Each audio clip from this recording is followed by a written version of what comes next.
stop whatever you're doing right now because what I'm about to tell you is not hype, not clickbait, and not some far-off science fiction scenario. This is real, it's happening right now, and it could quite literally save your life or the life of someone you love. As you're watching this video, there is a place in California where families are camping, tourists are snapping selfies, and kids are splashing around in the water, completely unaware that they're standing on top of what scientists are quietly calling a ticking geological time bomb. And here's the most disturbing part of all. This isn't a natural disaster waiting to happen on its own. We didn't just stumble into it, we built it, we engineered it.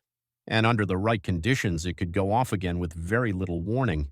If you think I'm exaggerating, stick with me until the end of this video because once you understand what's really going on beneath this calm, beautiful lake, you will never look at California's water system the same way again.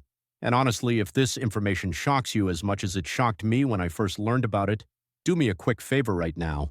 Hit that subscribe button, turn on notifications, because this channel covers the stories that rarely make the headlines.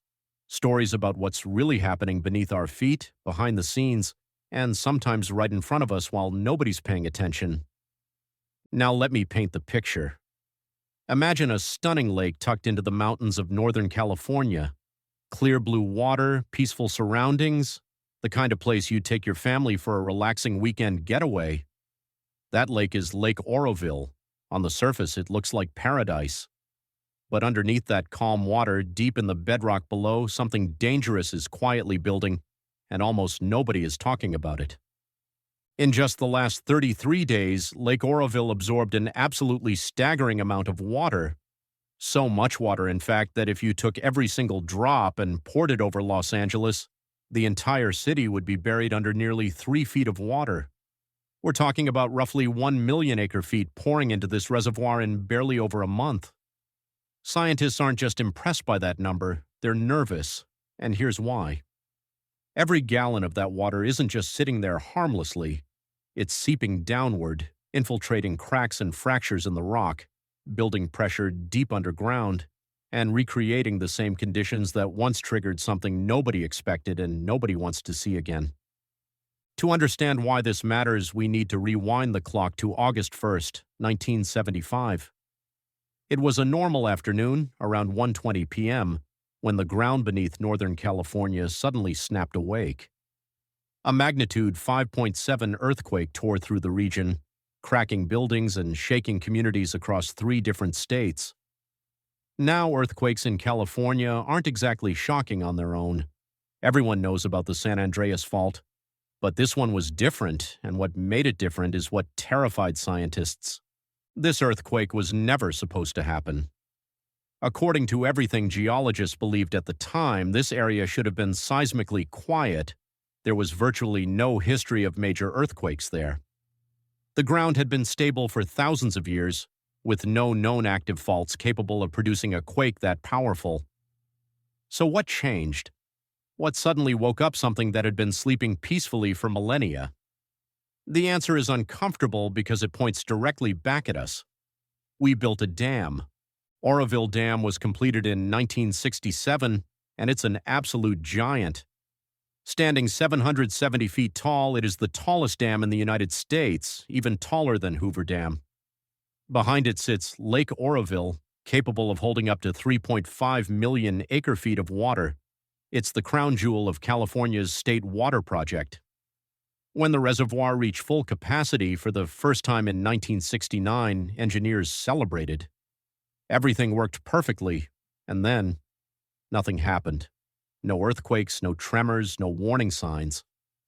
For 6 years, the region stayed quiet, and many experts began to believe Oroville had somehow escaped the risks seen at other reservoirs around the world. That sense of relief didn't last.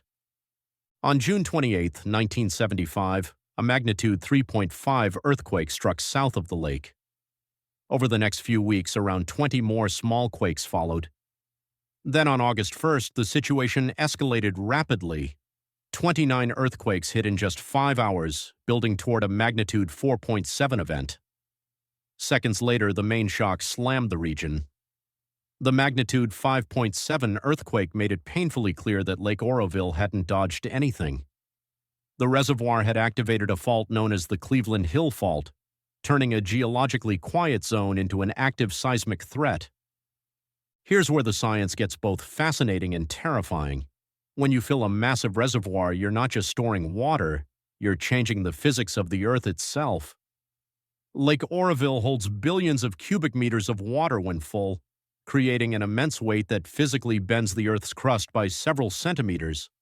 That alone alters stress patterns deep underground. But the real danger isn't just the weight, it's what the water does once it starts sinking into the rock. Beneath the reservoir, rocks are filled with tiny pores and fractures. As water seeps into them, it increases something called pore pressure. That pressure reduces the friction that keeps faults locked in place. Imagine two rough surfaces pressed together under enormous stress.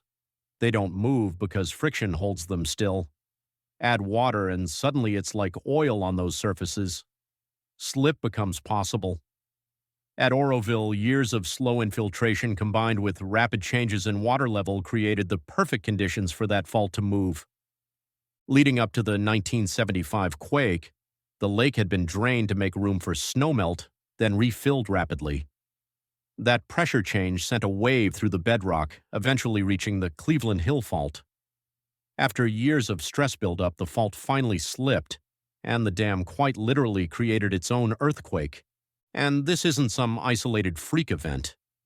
Similar things have happened around the world. Hoover Dam experienced hundreds of small quakes after Lake Mead filled. India's Koyna Dam was linked to a deadly magnitude 6.3 earthquake in 1967. The Oroville quake remains one of the largest human-induced earthquakes ever recorded in the Western Hemisphere. Now fast forward to right now, because this is where things become deeply unsettling. Between December 20th, 2025 and January 22nd, 2026, Lake Oroville rose about 87 feet in elevation. That's roughly 1 million acre-feet of water added in just 33 days. In 1975, comparable pressure changes unfolded over about 6 months. Today, we've compressed that process into just over 1 month. No one knows exactly how the Earth will respond to that. The stakes couldn't be higher. Oroville Dam is critical to California's entire water system. It supplies water to 27 million people, supports hundreds of thousands of acres of farmland, generates power for hundreds of thousands of homes, and helps control flooding and salinity across the state. If a major earthquake struck during active spillway operations, the consequences could ripple through California like falling dominoes. We've already seen how fragile this system can be. In 2017, a spillway failure with no earthquake involved forced the evacuation of 188,000 people and cost over $1 billion to repair. An earthquake layered on top of that kind of stress would be an entirely different nightmare. And here's the impossible dilemma.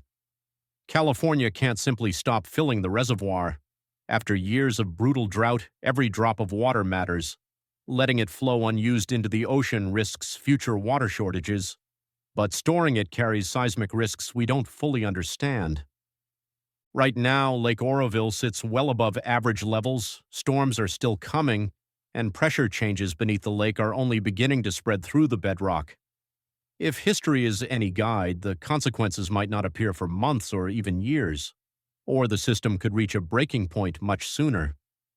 The uncomfortable truth is that nobody knows exactly what will happen next.